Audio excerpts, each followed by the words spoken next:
Hi, my name is Adrian, and I'm the author of Arrival of the Gods. I want to talk today about how I came up with the plot for the book. No spoilers, promise. I got the idea for Arrival of the Gods some 10 years ago after reading James Clavell's Shogun. The plot is the following. A Dutch merchant ship defies the Portuguese and Spanish superpowers and finds a way to Japan at a time when nobody knew exactly where Japan was. The ship crashes on Japan's coast, and the surviving crew is taken captive. John Blackthorne, the ship's pilot, is our eye into the Jesuits' struggle to influence Japanese politics in order to gain a trading advantage. While Europe had been busy building ships which would cross the oceans and push back the edges of the map, 17th century Japan had been isolated for centuries. On the battlefield, its puny navy and lack of firearms made it a weak opponent, but Japanese society was organized, efficient, and its inhabitants were way more numerous than any European nation.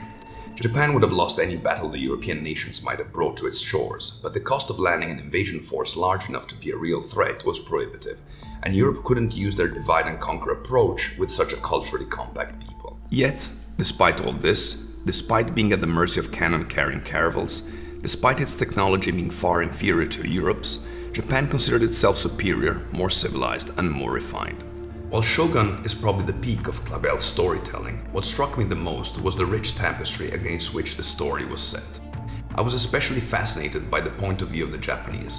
What would a society which considered itself superior in all ways think of a technologically more advanced enemy it couldn't beat?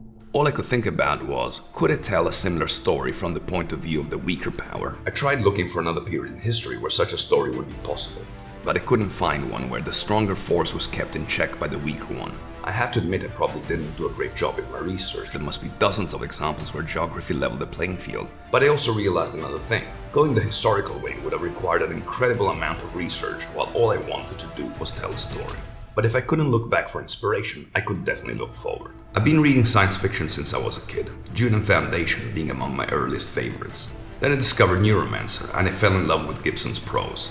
But it's the more recent wave of hard sci-fi like The Martian, The Expanse, and Seven Eves, which has rekindled the passion and convinced me that this was the only genre which could support the story I wanted to tell. Keep following us for more.